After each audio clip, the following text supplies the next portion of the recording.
लड़का कैसा है, खानदान वानदान है कि नहीं, परिवार वाले रिश्तेदार हैं कि नहीं, क्या व्यवस्था है, तभी तो हम संबंध के लिए तैयार हों। तो शंकर भगवान ने कहा सुनो भैया, अगर खूबी की बात करती हो तो लड़के के अंदर इतनी बढ़िया खूबी है कि सबसे ज्यादा टेंशन होती है किसको? आजकल जब हम बेटी का विवाह करने जाते हैं तो सबसे ज्यादा टेंशन होती है माँ को, न जाने घर कैसा मिलेगा, कहीं मेरी बेटी को ज्यादा काम नहीं करना पड़ेगा, ज्यादा बड़ा परिवार नहीं मिलेगा।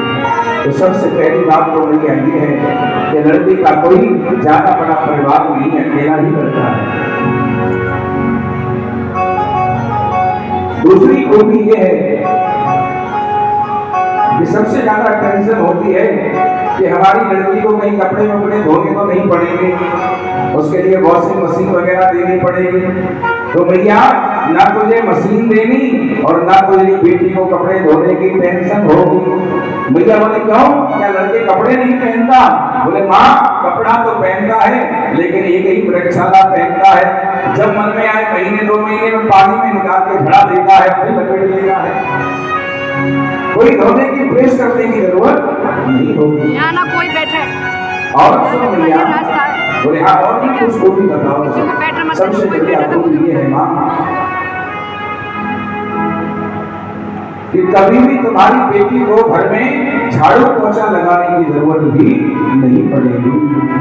बहुत टेंशन होती है ना, काम वाली नौकरानी संग भेजो या हमारी बेटी इस साल में नौकरानी है या नहीं, झाड़ू पोछा तो नहीं लगाते लगाते बाद में हो जाएगा अपना घर।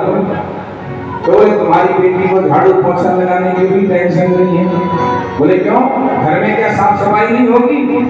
बोले भैया घर तो है पर घर पर छत नहीं है, जब भी बारिश होगी सीधा पानी आंगन में आता है और अपने आप धुलाई करते हुए निकल जाता है, कोई झाड़ू पोछा की जरूरत नहीं है। और सुन लिया खूबी? बोले हाँ और बताओ। नारद जी ने कहा सुन लिया, तुम्हारी बिटिया को कभी भी, आजकल इतना आलसी हो गया है हर आदमी कि महाराज बेड, घर में जो बेड बनवाते हैं ना रूम, बेडरूम, उसमें बेड डला होता है तो कई लोग सिस्टम ऐसा बनवाते हैं लाइट वगैरह बटन चलनी बिल्कुल बेड के सिराने की तरफ रखते हैं, उतरने की भी जरूरत नहीं पड़े, बटन यहीं से दबाओ और बंद हो जाए चालू हो जाए। अच्छा कई लोग इतने निकम्मे होते हैं कि महाराज फ्री हैं बैठे हैं लेकिन फिर भी दूसरे से कहते हैं भैया ने बटन दबा के इतना लाइट ऑन कर दी, खुद फ्री है फिर भी। तो भैया ना तो छटकनी दबाने की जरूरत, ना बटन दबाने की जरूरत, ना चालू करने की जरूरत, ना बंद करने की जरूरत, लाइट की कोई टेंशन नहीं है। भैया मैया ने कहा तो क्या मेरी बेटी अंधेरे में रहेगी? नारद जी बोले अंधेरे में किसने कहा रहेगी? तो बोले उजाला कैसे होगा? बोले भैया ना रोड लगानी, ना बल्ब लगाना, ना कोई सिस्टम बनाना, ना चटकनी बटन लगाना, तो बोले वहां तो 24 घंटे मस्तक पर हंडा सा चलता रहता है, वहां कोई लाइट की आवश्यकता नहीं होती है, दिन रात चमकता रहता है, चंद्रमा उनके सिर पर शोभित रहता है। और भैया खूबी? बोले और कौन सी खूबी है? बोले और खूबी लगी है, बहुत अच्छी खूबी है। जय हो रमेश महाराज की जय हो। ये हमारे रमेश शर्मा जी और हमारे बड़े ही स्नेही मित्र हैं और ब्राह्मण के नाते, मित्र तो है नहीं लेकिन ब्राह्मण के नाते हमारा इनका बहुत अच्छा प्रेम स्नेह है। ई ब्लॉक में रहते हैं जहाँ पर भागवत चौक पर हर वर्ष हम लोग कथा करते हैं, बार ये सब मिलकर के वहां कथा करा सके। अब की बार भी आगे ठाकुर जैसा चाहेगा वही ई ब्लॉक से ये पधारे हैं, तो एक बार जोरदार तालियों से इनका सम्मान होना चाहिए।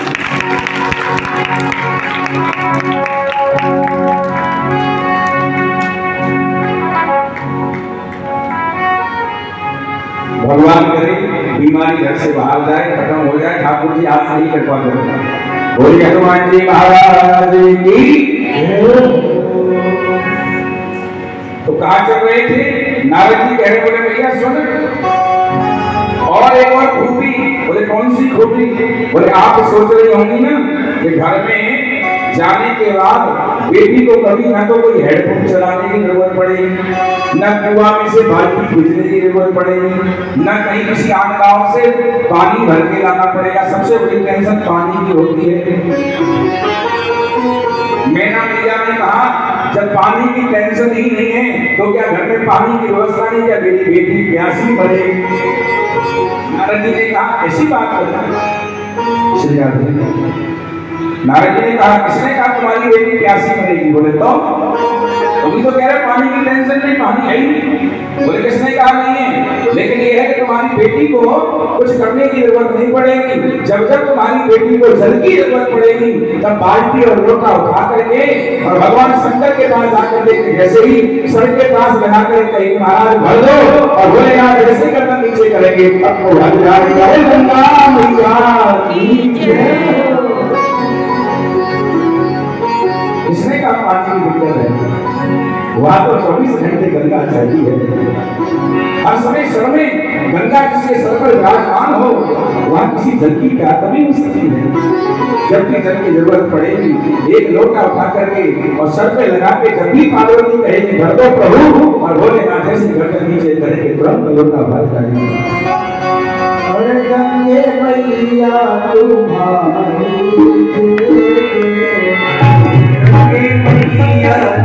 अभी आइए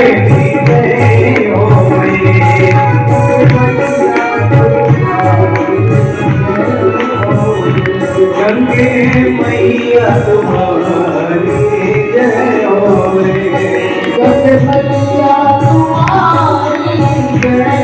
हो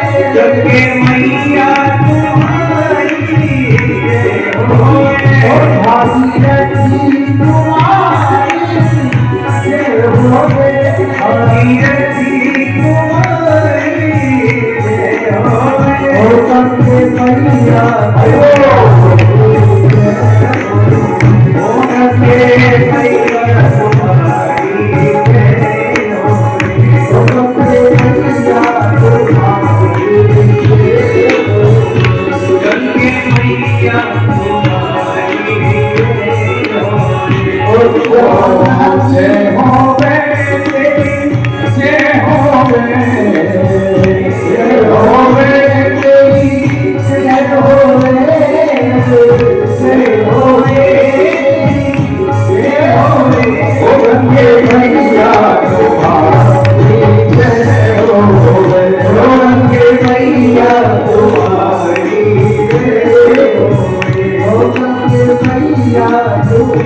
जय जय सीता राम। बोल रहे हो भी आधे आधे का कर रहे हो आराम। जहाँ राम नहीं तहाँ कभी आराम नहीं, इसलिए आराम करना है तो राम को बुलाना पड़ेगा। बोलिए राजा रामचंद्र भगवान की जय। कल की तरह सेकंड नहीं बनानी छेड़ा था।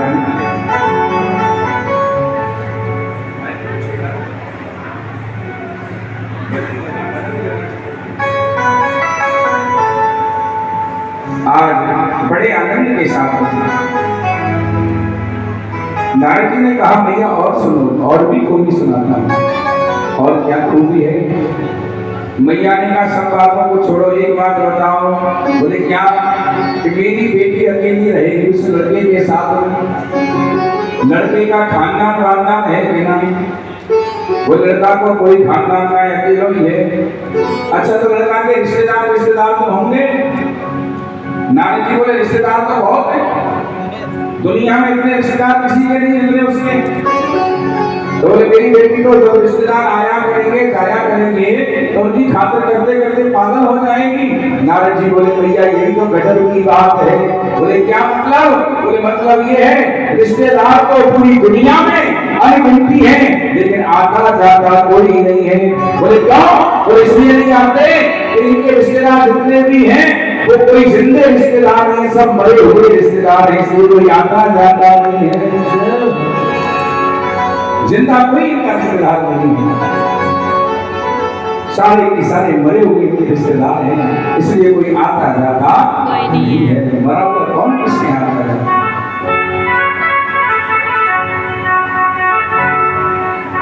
क्योंकि भगवान के रिश्तेदार कौन है? भूत प्रेत जिंद खैस मसाक। मरने के बाद भगवान शंकर से दोस्ती होती है। जब आदमी को शमशान घाट में ले जाया जाता है तो शमशान घाट में प्रवेश किया जाता है, वहां द्वार पर भगवान शंकर बैठे होते हैं और वहां लिखा रहता मोक्ष द्वार। तब वो कहते हैं कि आ गया तू, अब संसार में तुझे ठुकरा दिया, चिंता मत करे, अब तू मेरी शरण में आ गया है, अब तुझे यहाँ कोई टेंशन नहीं होगी, तो अब मैं तेरी रखवाली करूंगा। भगवान शंकर संसार के राजा हैं। मरने के बाद हमसे दोस्ती भगवान की होती है, जिंदे में कभी दोस्ती नहीं होती है।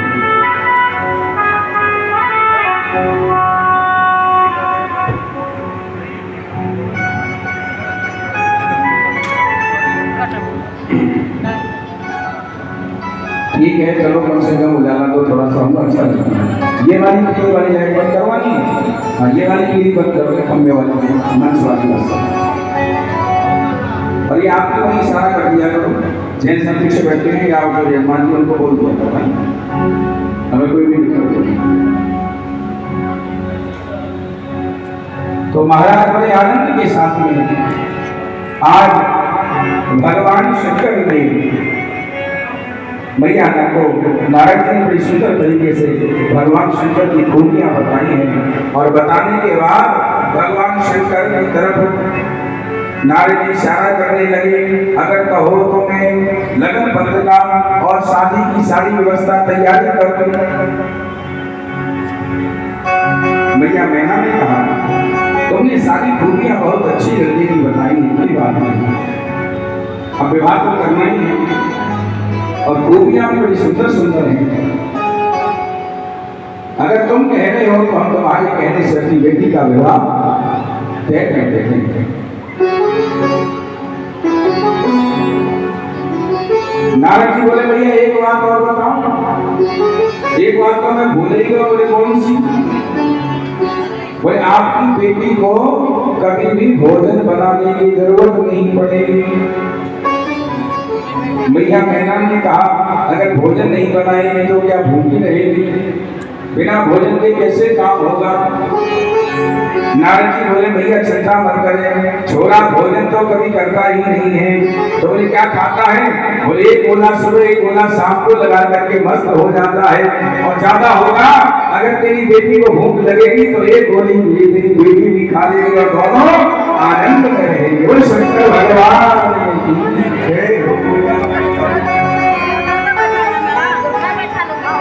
और भैया आज भगवान शंकर के लिए नारद जी भैया मैना से लगन पत्रिका पीली चिट्ठी सफेद चिट्ठी सब लेकर के और आनंद से वहां से जाने लगे,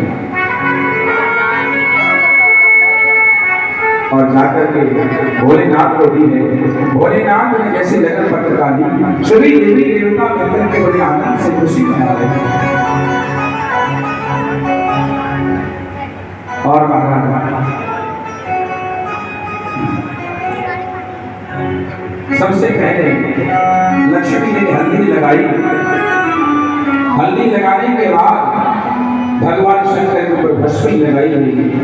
भस्मी लगाने के बाद किसी ने काजल, किसी ने रोली, किसी ने चंदन, किसी ने त्रिपुण, और आज सबने अपने अपने मन की तैयारी करते हुए भोलेनाथ को सजा करके भूतनाथ बना। नंदी ने आकर के कहा, बोले महाराज एक काम और करो। बोले क्या करें? बोले सोने की चेन बनवाओ, सोने की चेन। भोलेनाथ बोले सोने की चेन को कहा? अरे बोले दुनिया वाले जब शादी करने जाते हैं तो बिना सोने की चेन के विवाह में लड़का लड़की नहीं जाते। ऐसा नियम हो गया है, अगर घर में किसी के यहाँ लगन पत्रिका आती है या शादी में लड़का जाता है विवाह करने के लिए, तो चाहे भले खुद की ना हो, बहन बेटी की रिश्तेदार की मांग करके पहनानी पड़े, लेकिन चेन जरूर पहना करके भेजते हैं। बिना चेन के नहीं भेजते हैं, क्योंकि साथ हो जाएंगे। और कई माताएं तो सिखा देती हैं कि जब तुम तेरी सास दूध खुलवाएगी ना तो दूध खुलवाने में मीठा रोटी होती है, उस समय भैंस, सोने की चेन, मोटरसाइकिल जो चाहिए वो मांग लेना, तुझे मिल जाएगा। लेकिन एक बात ध्यान रखना, अगर तुम सिखा करके किसी के घर में भेजोगी, कल तुम्हारे घर में भी जब कोई आएगा तुम्हारी बेटी को बुलाने के लिए तो वो भी सीख करके ही आएगा। इसलिए कभी भी लालच में नहीं आना चाहिए, कभी दहेज की प्रथा को नहीं रखना चाहिए, कभी लेन देन में नहीं पड़ना चाहिए। जिस घर में लालच हो, जिस घर में दहेज मांगा जाता हो, जिस घर में बेटे के विवाह में ये कहा जाता हो साहब हमें तो कुछ नहीं चाहिए, हमें तो कुछ चाहिए नहीं, लेकिन अभी हमने ना बेटी की शादी की थी 2 साल पहले तो 50 लाख रुपए की थी, चाहिए कुछ नहीं, लेकिन बेटी की शादी 2 साल पहले जो हमने करी थी वो 50 लाख की थी। बस हो गया इशारा, जब हमने बेटी में 50 लाख रुपए खर्च किए तो बेटे की में कम से कम 60 को दे दी जाए। इशारा भी हो गया, मांगा भी नहीं। किसी ने तुमसे पूछा थोड़े कि तुमने बेटी की शादी कितने लाख में करी, अपने आप ही बताते हैं लालची लोग, बोले चाहिए कुछ नहीं, लेकिन अपने बेटी की शादी उसमें इतने खर्च कर दिए। बाकी हमारी कोई डिमांड नहीं है, बाकी हमारी कोई डिमांड नहीं है, जो देगा अपनी लड़की को देगा। ऐसे निगम में लोगों के यहाँ जो दहेज की मांग करते हो, जो लालची हो, उनके यहाँ कभी अपनी बेटी का विवाह नहीं करना चाहिए। बंद कर दो ये दहेज की प्रथा के लेन देन को। जो आदमी दहेज लेने वाले के यहाँ विवाह करता अपनी बेटी का, दोनों ही गुनहगार हैं, देने वाला और देने वाला भी। तो जिस दिन देना दहेज बंद कर दोगे ना, उस दिन सारे जितने भी लड़के हैं वो सब लड़के के माँ बापों के ठिकाने होश में आ जाएंगे कि हमारे बेटे का विवाह कौन करेगा, कैसे होगा। और जब बेटों का विवाह नहीं होगा तो वही बेटे वाले हाथ जोड़ करके तुम्हारे द्वार पर कहेंगे अपनी बेटी हमको दे दो, हम उसे लक्ष्मी बना करके रखेंगे, तो कभी बेटी की जरूरत है। इज्जत सी हम लोग तो नहीं करवाते। लड़की वाला हमेशा ये सोचता है मैं 50 लाख का हूँ, तो लड़के वाला 80 का तो हो ही, तब शादी करूंगा। अगर लड़के वाला अपने से ऊंचा देखोगे तो आगे चल करके तुम्हारी बेटी को रोना पड़ेगा। ये कारण क्या है? जिंदगी भर तो उसकी भूख को मिटा नहीं सकते। लालची के घर में विवाह करने के बाद, मांगने वाले के यहाँ विवाह करने के बाद जिंदगी में उसकी प्यास को तुम मांगने की तो बुझा नहीं सकते। और ऐसे घर में विवाह करने वाली बहन बेटियां हमारी कभी कभी कोई मिट्टी का तेल डालकर, कोई फांसी खाकर, कोई जल करके, कोई घर से बाहर निकल करके महाराज कोई खुशी कर लेती हैं, और तुम तो कुछ भी कर नहीं पाते क्योंकि पैसे की दम पर वो बच करके निकल जाते हैं। ऐसे लोगों के यहाँ कभी विवाह नहीं करना चाहिए।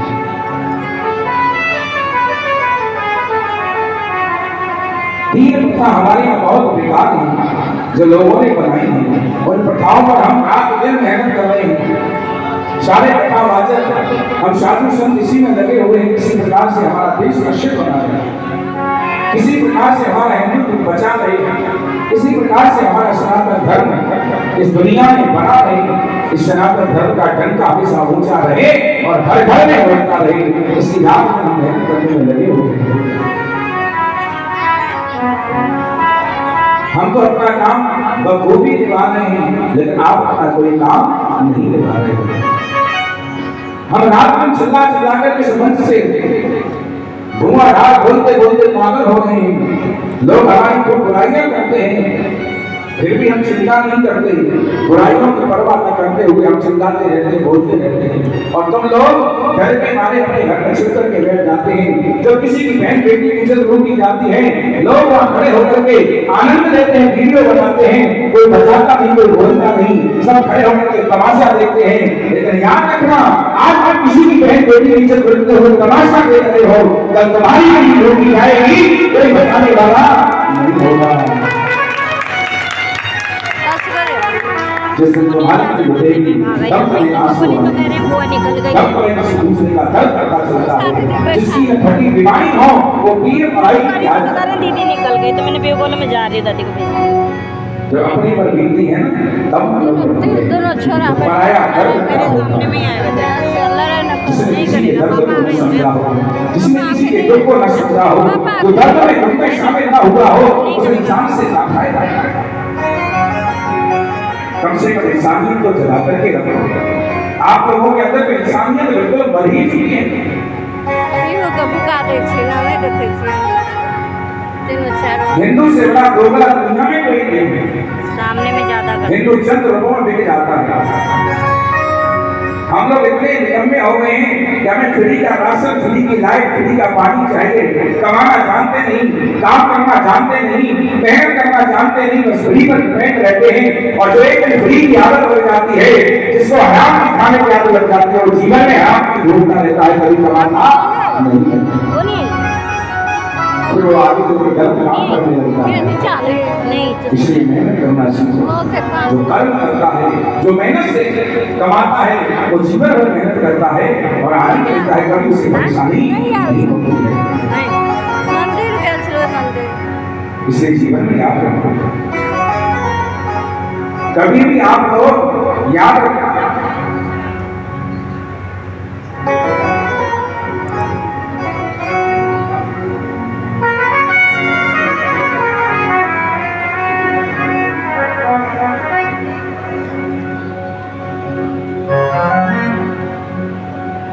महाराज जिंदगी में याद रखना, कभी भी ना फ्री का खाना मत खाना, कभी हराम की कमाई के चक्कर में न रहे। इस बात का विशेष ध्यान रखें, क्योंकि एक बार जिसको हराम की फ्री की खाने की आदत पड़ जाती है, वो जीवन में निकम्मा बन जाता है। और ये सरकार ऐसे ही काम करती है, लोगों को निकम्मा बना दो, एक देश किसी के दूसरे के अधीन कर दो। आगे चलकर के हम लोग जब निकम्मे बन जाते हैं और किसी का गला काटते हैं, किसी की जेब काटते हैं, किसी के घर में चोरी करते हैं, किसी की बहन बेटी की इज्जत लूटते हैं, किसी की चैन तोड़ते हैं और किसी को मार काट करते हैं, वही तो बात है।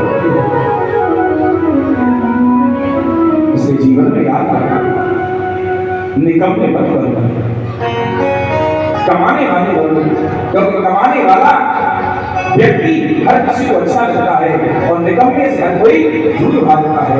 इसलिए प्यारे, कमाना सीखो, भगवान की भक्ति करना सीखो। जिसने भक्ति और कमाना सीख लिया, उसे परमात्मा भी अपना लेता है और दुनिया उसके आगे पीछे घूमती है।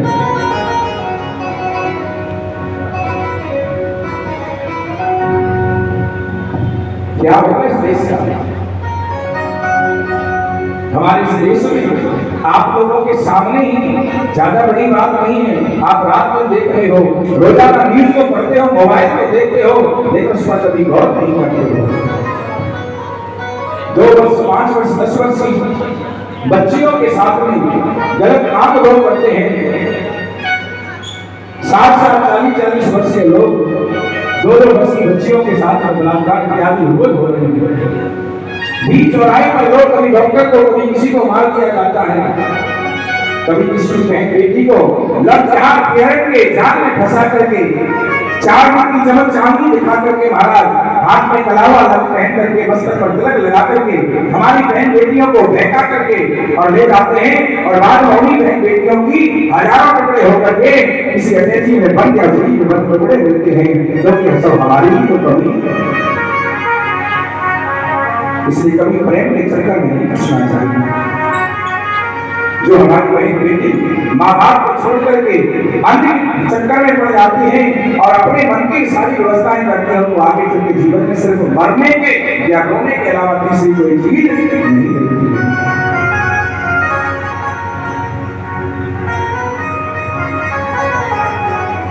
इसलिए जिंदगी में याद रखना, आपने कहावत सुनी है ना, आप लोगों की मेरी थोड़ी दोस्ती पक्की, खर्चा अपना अपना। आप लोग तो कहते हो दोस्ती पक्की लेकिन खर्चा अपना अपना। दोस्ती करो, अच्छी बात है, निभाओ, अच्छी बात है, लेकिन ऐसी दोस्ती मत करो जिसमें एक दूसरे के लिए तुम बदनाम हो जाओ, बर्बाद हो जाओ और आगे चल के तुम कहीं के भी न रहो।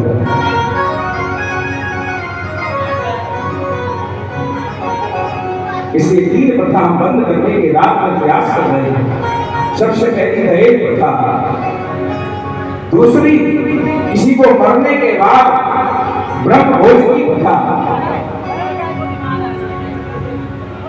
और महाराज तीसरी, घर घर में राम और घर घर में कृष्ण, घर घर में गीता, घर घर में सीता, घर घर में सनातन धर्म का डंका बजता रहे, हर घर में राम और श्याम बसते रहे, हर दिल में एक ही नाम हो, हे राम हे कृष्ण, नाम तुम्हारे है तुम हमारे हो,